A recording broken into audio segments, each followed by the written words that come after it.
So I just finished my Vipassana retreat about a day and a half ago, and I wanted to wait a little bit before making a video to tell you about the experience, because I wanted to sort of step back and see what just happened to me, because it was a bit of a shock. You know, it's, if you know about it, 10 days with technically 10 hours and 45 minutes of meditation a day, although I skipped a few because I just couldn't sleep at night for some reason, and so I took a few naps in the middle of the day, so I skipped a few hours, but overall did about 8-9 hours a day, which is quite a bit.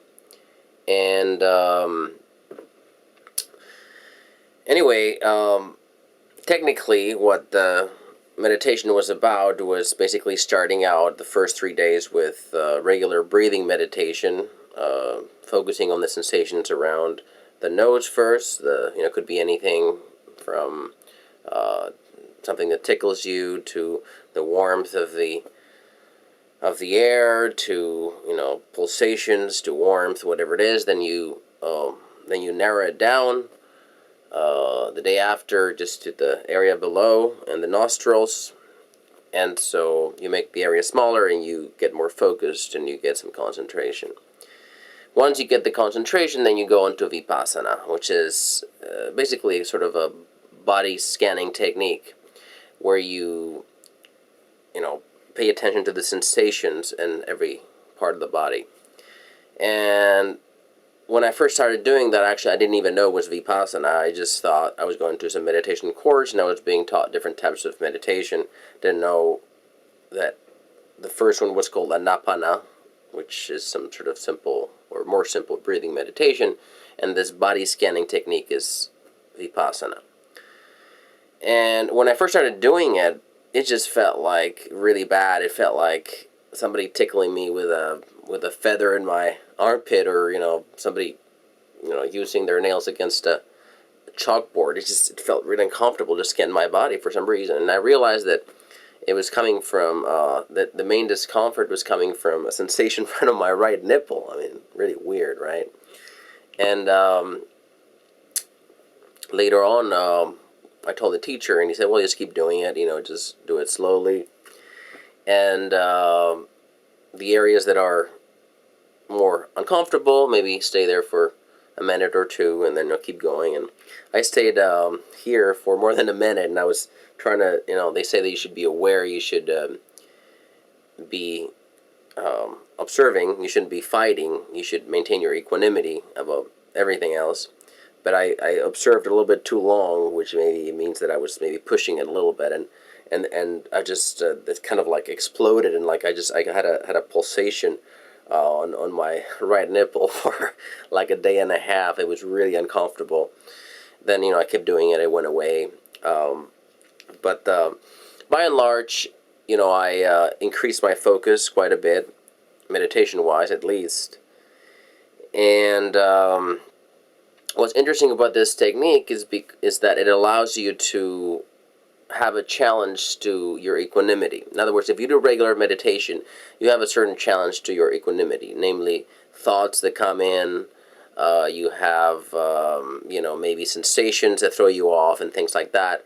But it's more dispersed. Like if you're just focusing on your breath, every once in a while you'll get a thought, every once in a while you'll get a sensation, whatever it is. Maybe you get impatient. Impatience for me is a big thing, so that was something that that increased with the body scanning as compared to regular breathing meditation. So that's another sort of weight that allows you to build your muscle, your brain muscle, anything that kind of it's a challenge in that sense. And so basically it it allows you to develop that capacity, and quite apart from that, the retreat was 10 days without talking, which is very healthy, I feel, for most civilized human beings who are bombarded with noise, with images, etc., etc.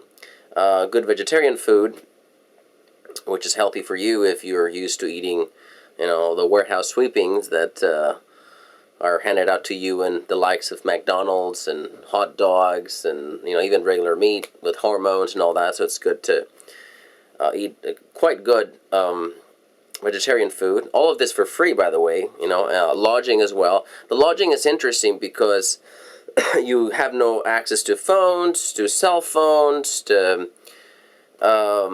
laptops, books. You can't even write. So it's just you in your room, and it's weird to have nothing. And so you may get restless. I suspect that's part of the reason why I couldn't sleep, quite apart from the fact that meditating for so long just had some weird effect on my brain. Although I did find out that if I slept about 5-6 hours, which is basically the number of hours that you are allowed to sleep by the schedule, which ends at 9:30, and then at 4 in the morning you have to, sorry, at 4 in the morning you have to wake up again. 4:30 is when the meditation starts.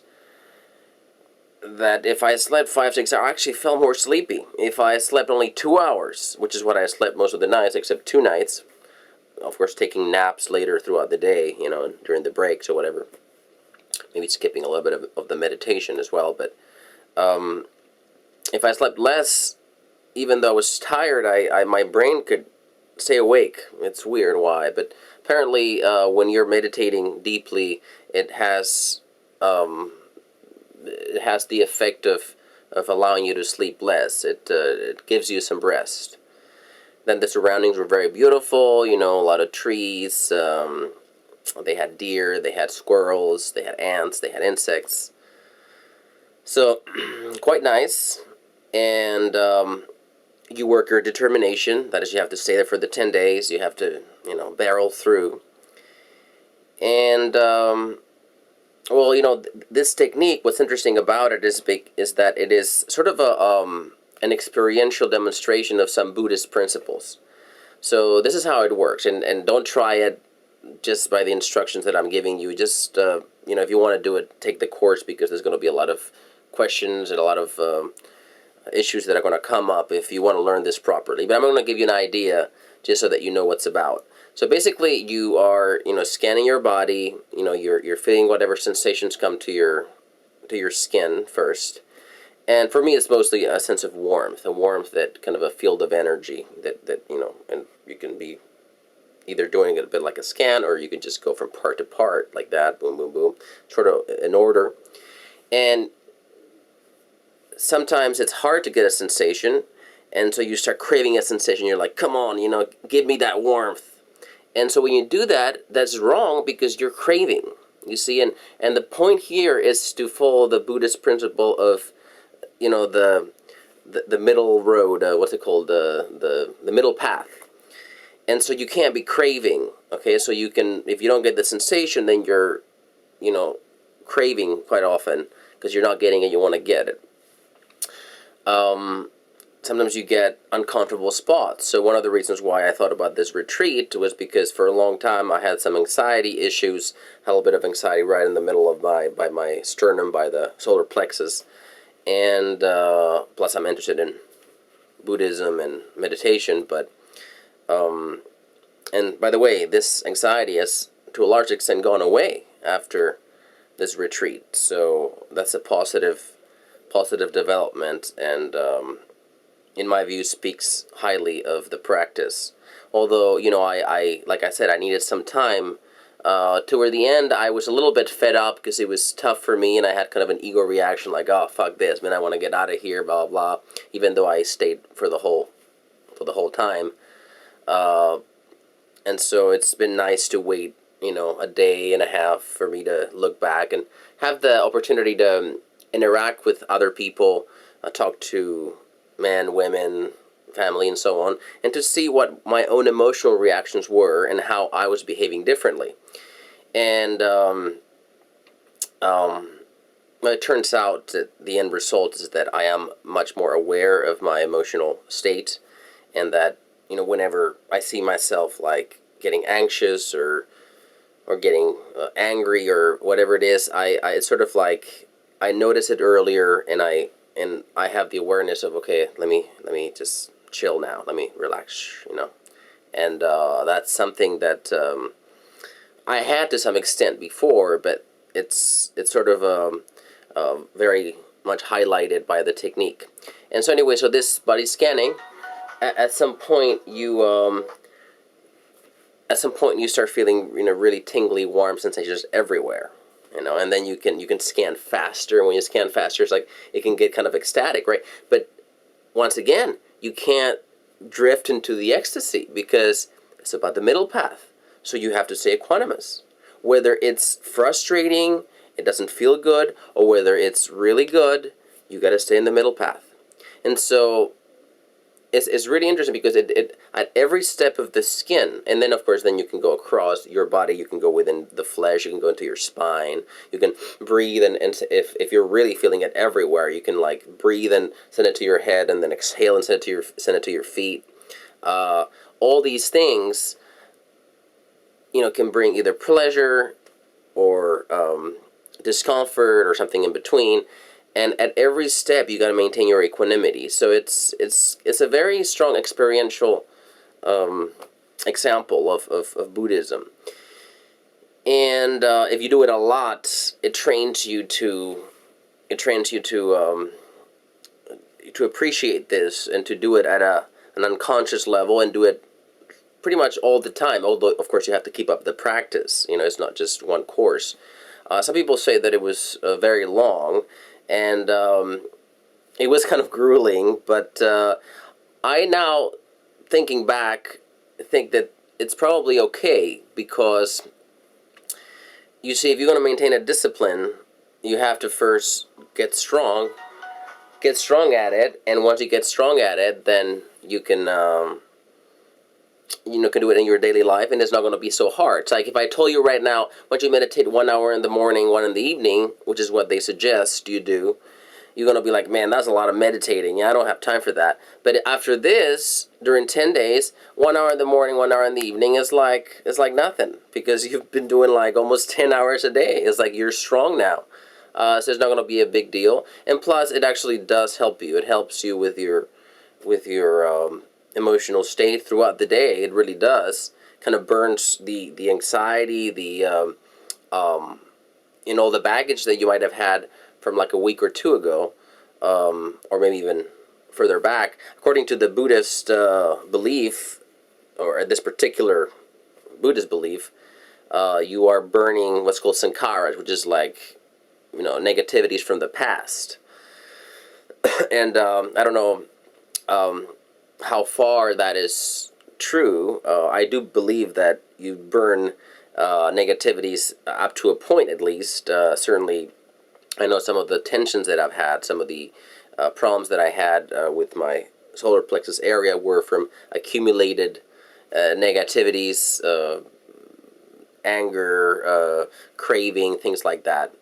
Also, because you're so aware of your emotional state, and of course, they also give you some Buddhist lectures. You have the founder of this particular movement, which, according to him, this technique goes way back to the Buddha. I don't know if that's true or not, but whether it is or it's not true, is a very ingenious technique, and I think it does work. And he, of course, talks about the virtues of the middle way, how the whole thing about Buddhism and the ways in which it makes sense, and it does make sense to a large extent, I feel. The thing that's interesting too is how you also have to look at your life. If you are going to the casino, say 5 times a week, right? You can do this technique, but you would have to cut down on the times you go to the casino. Maybe go to the casino 3 times. Don't go 5 times, you see? So same thing here. If you are aware of your emotional state and you're realizing how these cravings are just like dragging you everywhere, followed by aversion, because once you can't get the craving, then you become pissed off. It's very closely interlinked. Then you naturally would have to drift into structuring your life so that you don't have these massive cravings in your life. And that's what I'm trying to do to some extent now. I'm thinking about it. I mean, I'm not going to become a monk, but I am trying to reduce some of the things that are more filled with craving, and then also, helping others, because this idea that you should stay in the middle, that you shouldn't have these cravings, and then you shouldn't have the concomitant, hatred or what's the word? I keep forgetting. Repulsion or aversion. Aversion. What that entails is that you basically become a better person. You are, you're more giving, because if you're craving so much, that can be pretty selfish. And also aversion, that is, that's the beginning of a lot of bad stuff. Now, some people will say, well, how about George Bush? Don't you hate George Bush? Don't you hate the drone strikes of Obama, blah, blah? Of course that you are not in favor of those things. But what slowly, and I don't mean to say that I'm there yet, not even close, but what I started to see now, not just intellectually, but at a more emotional level, is that if you think of all these people, George Bush, Obama, all these people who are committing crimes, as basically entities who have certain influences from the past, and that has led them to a particular path. And with this technique, where you realize how you yourself are out of control and could be very likely, be led toward, emotions like anger, emotions like great egotism, great hatred, and so on. We all have those things. You start to understand how we are all pretty much in this together. We're in this together. We are all, not pursuing the middle path because of ignorance, because the middle path is where it's at. The middle path is where you find more peace, where you find more happiness. So if you're not pursuing that path, it's because of ignorance, and that results in suffering. So what that means is that, let's say you were thinking about a criminal that just, killed somebody or robbed a car. Modern law would say, well, how about personal responsibility, right? And, you have some reason to say that, but you also have a lot of impersonal responsibility. That is, an understanding of all the influences, of all the, things that have led to that particular outcome. And so that leads to compassion. That leads to looking at that person as a changing entity that if society were to decide to put him aside so that he cannot continue to harm society, that person should be treated with compassion and hopefully allowed to change in a positive manner, rather than U.S. prisons, which are hellholes where people change for the worse instead of for the better.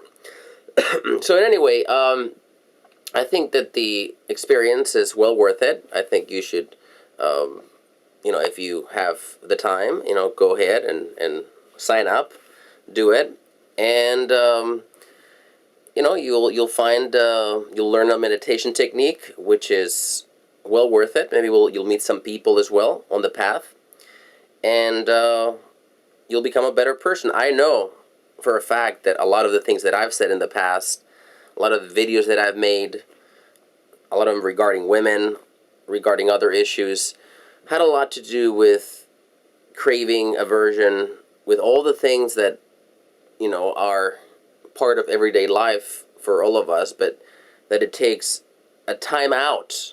It takes a time out of the buzzing and noise of everyday life for you to realize at a deeper level, so that you can really change for the better.